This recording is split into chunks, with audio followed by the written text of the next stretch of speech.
Last week's US CPI figures have supercharged the inflation debate that's been raging for weeks now. The headline figure hit 4.2%, well ahead of the 3.6% that was forecast. But that still remains well short of the levels experienced just before the great financial crash of 2008. At the same time, the less volatile core CPI series hit its highest level since the 1990s, and many people have derided the comments from the US Federal Reserve that the current inflation will be transient. Base effects and ongoing bottlenecks should continue to put upward pressure on short-term inflation data, which in turn will benefit the precious metals sector. But is it now time to taper? And what would happen if they did?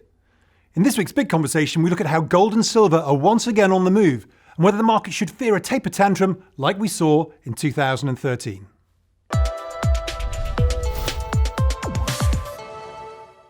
Although gold and silver often move in lockstep, silver should be the better reflation trade because of its many industrial uses.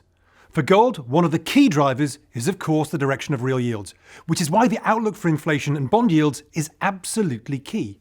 When real yields are falling, gold is usually rising and vice versa. Earlier this year, the weakness in gold was on the back of higher real yields after a move higher in nominal yields from under 100 basis points to close to 175 basis points on the US 10-year. And you can see the relationship between real yields, nominal yields, and inflation expectations. When nominal yields rise but inflation expectations are relatively static, then real yields will also rise. Real yields fall when inflation expectations rise, but nominal yields flatline. And recently we've seen real yields make new lows, fueling the recovery in gold because of the recent strength in industrial commodities and the increase in many measures of actual inflation, which have again seen inflation expectations move higher. The US 5-year measure of inflation expectations is at its highest level in 15 years. At the same time, US nominal yields have only ground back towards their recent highs, despite all the concerns about inflation. Fears of a surge in yields have so far been sidelined. This is partly because the decline in holdings by foreign governments has been offset by significant demand for US fixed income securities from foreign official institutions.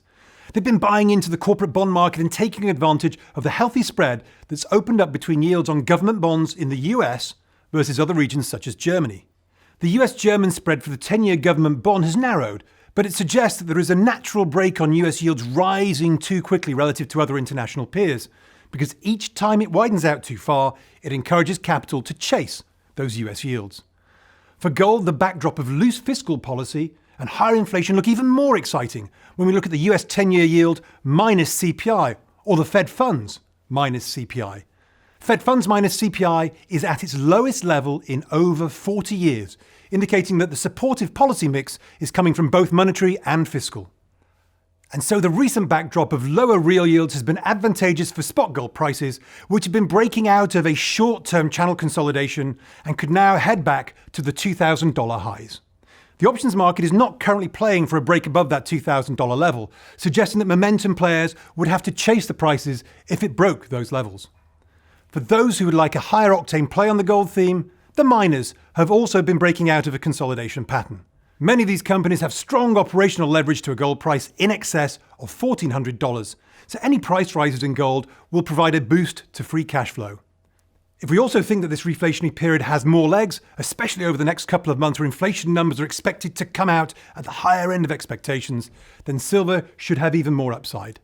Silver is also close to breaking higher. It looks similar to the bullish pattern that's starting to play out on gold. Furthermore, when we compare silver to gold in recent months, silver has performed better than gold.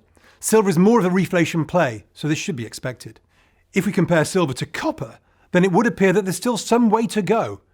We've discussed before that copper is probably in a megatrend of its own and can break away from the broader commodity complex, but nonetheless, if we are to have a couple more months of solid inflation data and a reflation narrative as the driving force for markets, then silver should start to outperform copper. And of course, in the same way that gold miners are a high-octane way of playing gold, so too are silver miners a high-octane way of playing the underlying commodity. And silver miners look like they have also begun the process of breaking out. So gold and silver are once again looking like a good play on the inflationary outlook in an environment where bond yields are relatively subdued, considering the growing consensus that inflation's here to stay. A weaker US dollar would also be beneficial to all commodity prices, and the DXY is getting close to testing recent lows. But perhaps the most important questions are, what does the Fed think about inflation? Are they behind the curve? And what would it make for them to do a policy U-turn? And can today's markets withstand a taper without a tantrum?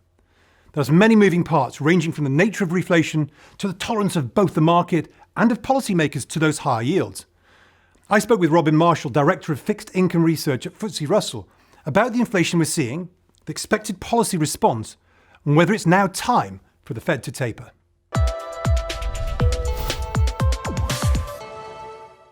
At the centre of the inflation debate is whether the inflation we're seeing is transitory in nature. Are these one-off rises, or are they the beginning of a series of increases? Are they due to bottlenecks and supply chain disruptions, or will inflation become stickier in measures such as wages and housing? Robin Marshall runs us through a number of different inflation angles. Well, when you look at the CPI, Roger, it's notable that we've had big jumps in items which appear to be linked to sort of semiconductor prices and the sort of shortfall of global sort of semiconductor supply. So if you look at the US CPI breakdown, you'll see used car prices suddenly surged sort of 10% in April, and that followed a 0.5% increase in March. And the reason for that was, of course, there are less new cars being made, so demand got reallocated to used cars. Hence, we have this huge kind of one-off price surge in March, April. I mean, that's the biggest since they started compiling the index in the 50s, that surge in April. And then if you look at elsewhere, you'll see, energy prices are up sort of 25% year on year in the index. So those kind of look like very much kind of transitory inflation impacts. And you've got that alongside that, you have these big base effects. Remember that in the February to May period of 2020, when COVID hit, the CPI dropped about 1%. So, even if prices had stayed unchanged, for example, in April, we would still have had a big surge, sort of 0.8 year on year. So there are those base effects are working very much to drive inflation up at the moment as well. When you look at what might be more persistent inflation gains or price gains, you could argue, I think, that house prices are showing some signs of a more genuine uptick, and that's reflected to low inventory in housing and the housing crisis, frankly, that never was. Because if you remember, during the early stages of COVID, people were reading off the GFC playbook and saying, "Oh, we're going to get another housing crash." Well, of course, it's a very different housing market now than it was then. We have a shortfall of housing supply. So you could get a little bit of pressure there, and that creeps through into the rented sector as well, where you've got this big owner equivalent rent sort of housing component in the CPI. But overall, I think there are reasons for thinking that the bulk of these moves are transitory. And as we go into the summer months, get beyond those big base effects, which should be later on in the third quarter, you're going to see the CPI stabilise, particularly if energy prices also stabilise. Currently, the Fed thinks that this inflation will be transitory. But the Fed have been reactive rather than proactive over the years. So therefore, investors will understandably be wary that policymakers could do another U-turn if the inflation data stays persistently strong. In terms of the signalling we've had from the Fed, Roger, it looks as though we're going to need probably, I would say, two or three things, but principally they've talked about a sustained improvement in the economy and indeed a sustained increase in inflation and inflation expectations. And, 1 or 2 months data just isn't enough. A sustained improvement in the economy is a big part of this, and indeed sustained increase in inflation. And remember, of course, they've moved already as of last summer to an average inflation target of 2%. They're prepared to accept what they deem to be temporary inflation overshoots. We don't have any time period, incidentally, on how long is temporary. The related variable, I think the other key variable to look at is the labour market and how far the tightening of capacity in the labour market starts to affect wage settlements. And again, I'd signal there that at current unemployment rates, we're not far away from twice the sort of 3.5% unemployment rate that we saw pre-COVID. So we're still miles above sort of full capacity in the labour market. And if you look at other measures like U6 of underemployment, we're still a long way away from full capacity. So there isn't any sign yet, I think, of any type of genuine cost push inflation coming from the labour market. And I counsel a little bit of caution too in terms of average wage settlements, because there's been a bit of a statistical effect pushing up average hourly earnings with some of the poorest paid industries, the ones that were hit hardest in COVID. And with those job losses, that distorted average wages upwards in sectors like retail, hospitality, leisure, and so on, where those wage settlements tend to be lower. So overall, I think those are probably the two key areas to look at: how long this persists, this inflation overshoot and economic growth recovery, and again the tightening, how far there is genuine tightening in the labour market. Are we approaching some notion of full employment? And we seem some distance from that at the moment. Many investors remember the taper tantrum of 2013 when the Fed started to rein in their QE programs and found themselves repeatedly having to dial back their intentions because of an adverse market reaction. Investors are again concerned that the Fed may wrong the market, although the market setup today may be very different from 8 years ago. Very much so. This is a different setup. I mean, and the lessons, you might argue some lessons have been learned from 2013. There are people doing a kind of Kahneman System 1, jumping to the conclusion that a genuine inflation process is now developing. I mean, I think that's not based on anything genuinely fundamental. We don't see evidence of tight capacity or labour market constraints, the type of factors that drove big inflation numbers in the 70s, 80s, 90s, and so on. So the bond market so far, although yields have been backed up, of course, from the sort of post-COVID lows in the sort of 50 basis point region in the 10-year, and we're now well, above 1.5. The market, I think, took the Bank of Canada taper in a pretty mature fashion when that was announced in mid-April, hardly reacted.